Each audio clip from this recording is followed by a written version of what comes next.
My eyes felt like galaxies, holding the swirling glow of countless memories, as I took in our childhood home.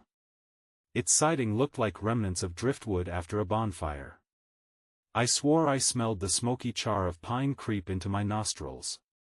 It's wild how the past stays with you like that. It can feel more visceral and real than the tangible things right in front of you. Jesus, it feels like just yesterday. I placed a trembling hand over my heart, struggling to steady my breath. My brother, Perry, pulled me into a tight embrace, his strength grounding me like an anchor. "The house hasn't changed much," he said, his voice steady and comforting. "But we have." His certainty made me question, have I really changed? Between the two of us, Perry was as solid and stoic as a mountain range. Good thing, because I was like the wind, flighty and unpredictable. Over the years, Perry had learned to handle even my harshest hurricanes. Being his older sister, even if only by 4 minutes, I always wished I'd been his protector rather than the other way around. But that demon burning deep in my belly also flashed a crooked smile, knowing that Perry would never abandon me, especially since I got sober. I hadn't had a drink in exactly 730 days, and although it remained unsaid, I knew Perry was terrified of leaving me to my own devices in fear I would relapse. Our sibling bond was ironclad. After we lost our parents in the fire, my mother didn't properly put out her 2 a.m. cigarette and well, the rest is history. All Perry and I had was each other. But let's call a spade, we were also as fucked up and as codependent as it gets. Who mutually decides to visit the catalyst of your alcohol addiction on the anniversary of your sobriety? The house's dilapidated front door creaked as Perry gently pushed it open. The rusted metal hinges were holding it up by a thread. "After you." Perry gestured me in, squinting from the sunlight. He was a gentleman, even in such obscurity. As he held the door open, the shallow scar on his right cheek taunted me like some kind of schoolyard bully. His wound often pulled me in like that. Some days, I was sure I would dive right into it and drown. Other days, I prayed to God and the devil himself to just let me fucking drown, already. That mark became permanently etched on Perry's face on the day I quit drinking, exactly 730 days ago. That was the day Perry screamed bloody murder at me from the passenger seat, "Jackie, stop the fucking car." But my bloodstream was far too poisoned with Bacardi Limon to listen. All I remember next was my vehicle being wrapped around a tree. I could have died that day, but what truly disturbed me in the middle of the night was the fact that I almost killed Perry. A lot can happen in 730 days. But I assure you, forgiving yourself isn't one of them. "Well? You coming in?" Perry was still holding the door ajar. I shook it off and gave my brother a knowing glance. I swear, even though we were fraternal, we had twin telepathy. I exhaled and walked in. "Watch your step," I warned, my forehead tense. I imagined the rickety floorboards collapsing, crashing us into what had once been our dad's man cave. That's where he was passed out, the night of the fire. "Kids, stay here. Do not move," our mother demanded after getting us out of the house safely. I remember the black soot on her face and the spiderweb veins in her eyes. She shook us firmly by the forearms. "I'm getting your father." Perry and I held each other, shaking. The heat from the inferno felt like standing in a volcano. We never saw our parents again. 2 decades later, there we were, Perry and I, making our way through the wreckage of our home. It was midday, yet the inside of the house screamed a tone of pale blue midnight. My shoulders were up to my ears, as though we were walking through a haunted house attraction. I coughed into my forearm. The ocean of dust was thick like butter. As I cleared my lungs, Perry called out from behind me. "Jax, look at this." The fireplace, Perry's voice was filled with awe. "Unbelievable." "It's still here," I whispered, a lump forming in my throat. It was as though a fairy godmother breezed by and brought the decaying living room to life with her magical paintbrush. Kind of like in Titanic, when they showed the sunken ship underwater, versus in its prestige as it sailed across the Atlantic. We made our way over to the fireplace and sat cross-legged on the floor. This was our favorite spot, remember? I avoided his gaze, overwhelmed by the flood of memories. Yeah, Perry murmured, his eyes softening with nostalgia. For a moment, the taste of crispy, fire-roasted marshmallows superseded the saturated stench of mildew. Remember our Esmores nights? I asked. Duh. What about all our fireplace movie nights? Perry proceeded to do his best, nasally, childhood impersonation of me, but Mom. I want to watch Beauty and the Beast. Perry always gets to pick the movie. I punched him in the arm. First of all, I never sounded like that. And second. So what? I knew what I wanted. The corners of Perry's mouth lifted. He had such a sincere sparkle about him, as though a storm cloud of confetti followed him overhead wherever he went. You really did, kiddo. My chest went heavy. How could Perry love me after everything I had done?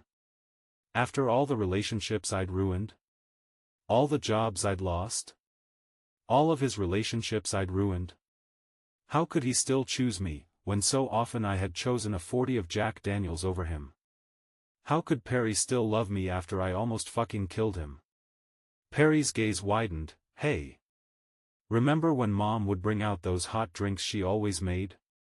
He paused, almost as if he was searching for the right term. Apple, something? Apple SSSH. I snapped my fingers. Apple schnapple. Yes. I mean, looking back it was basically just hot apple cider, but damn it was good. And it really was. Our laughs echoed throughout the abandoned asylum we once called home. Perry leaned back, holding himself up with his hands. I loved our fireplace hangs. Especially our movie nights down here. But nothing beats our movies up in the projector room. I tilted my head. We never had a projector room. Perry playfully shooed me away. No. Perry. I would remember us having a projector room. Our movie nights together were our favorite thing. You even just said it yourself. The house suddenly became pin-drop silent as Perry leaned in. Memories are quite something, aren't they? The slight shift in his tone made my skin crawl. Perry was always wistful, but this felt different, almost clinical. We often remember things in ways that are easier for us to digest. I was fidgety. Geez, Perry. You sound like Dr. Lasco. He seemed to enjoy my little joke. Dr. Lasco had been my therapist since the accident, and I would go out on a limb and say that he would not have approved of this self-inflicted exposure therapy I was subjecting myself to by visiting the house. Perry seemingly snapped out of his little therapist moment and went right back to being his sparkly confetti self. As I watched his amicable face scan the mantel above the fireplace, I felt a sickening uneasiness. Imagine you had actually fucking killed him. Man, I can still picture all our family photos up there. Perry's childlike wonder destroyed me. My face went flush. I could feel the water rising in my eyes like the tides. How pathetic and infuriating was it that after everything I'd done, I was still somehow the victim. Hey. He took my hand. Oh Perry, I threw myself into him. I'm so sorry. My brother held me with his usual care that I didn't deserve. Jax, it's okay. I'm still here. We're both still here. As my chin rested on my brother's shoulder, I looked ahead of me at the remains of the house. Something felt off, and it wasn't just the overall unsettling environment. My brow furrowed. Wasn't the doorway to the kitchen on the other side of the living room? I felt Perry shrug. I don't think so. I was staring into the out-of-place doorway like I was trying to pull a recollection towards me. And that's when I saw them in the kitchen, the translucent memory of Mom and Dad. Mom was getting our apple schnapples ready. She was pacing, unlike Dad, who was sitting motionless at the table. His face was planted on its mahogany surface. His glass of apple schnapple was empty, and so was the bottle of Jim Beam beside it.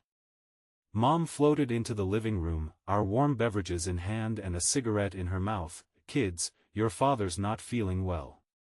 Let's have our apple schnapples in here." Oh my God. The bruise on her face. Perry jarred me back to reality with the gut punch of what he had to say next. "You're remembering the truth about Mom and Dad, aren't you?" I pushed myself off and away from him. "How did you?" My brother looked down, delicately tracing the floor with his finger. "We always put them on a pedestal after they died."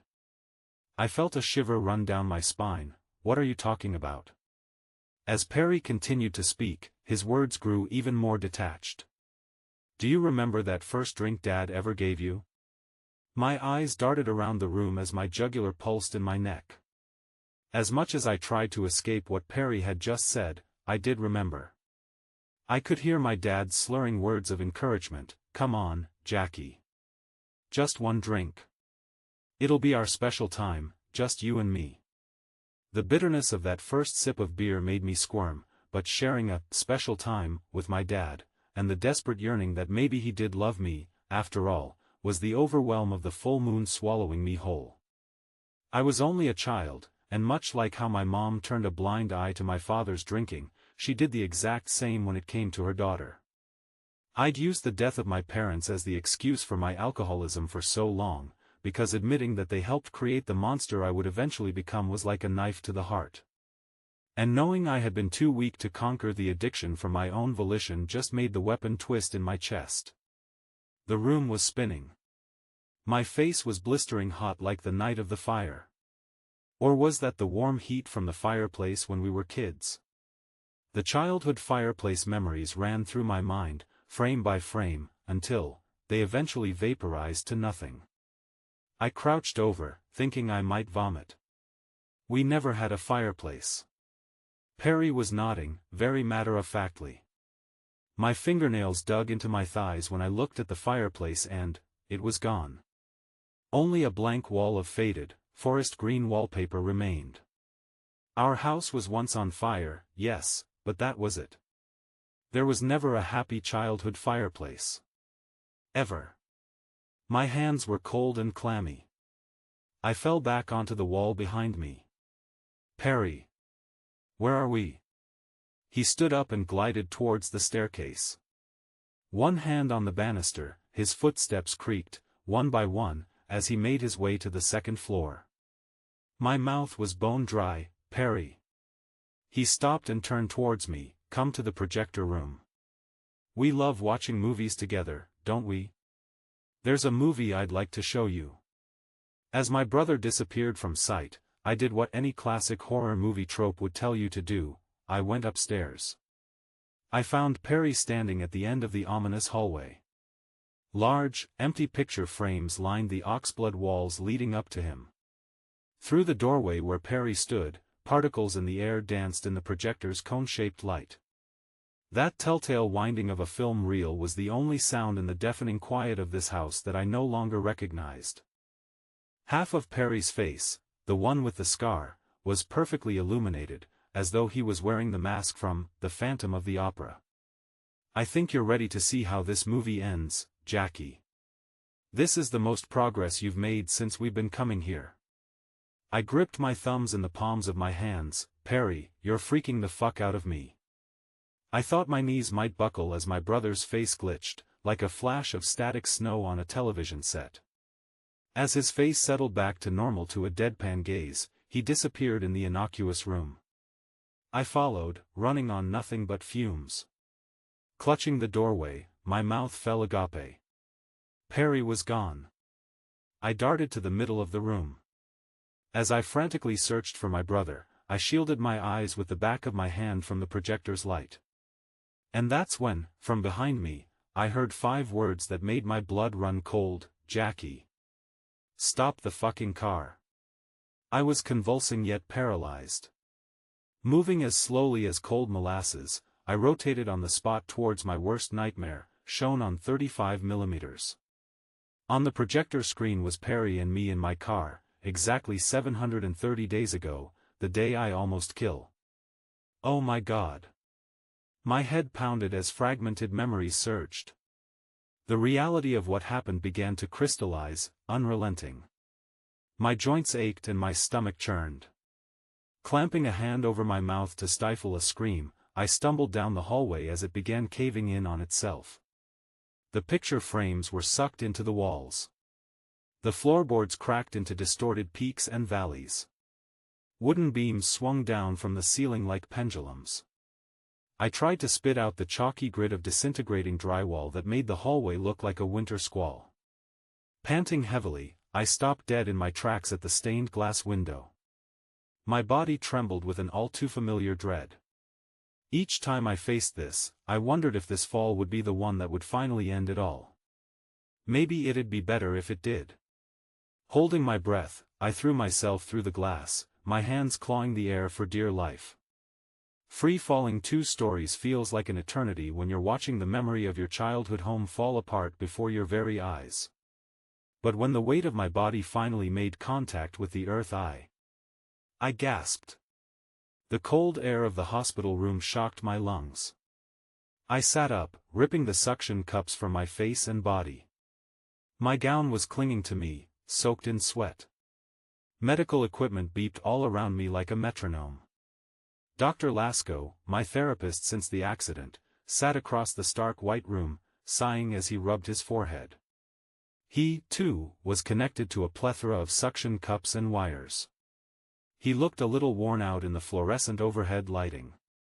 Ever since I was hospitalized and later incarcerated, Dr. Lasko had been helping me delve into my memories, namely the ones that were too excruciating for me to face. And as such, Dr. Lasko had been appearing in the simulations as my brother Perry, the love of my life who died in the car crash, 730 days prior. Disoriented, I blinked rapidly, the vividness of the memory contrasting sharply with the sterile, geometric ceiling tiles above me.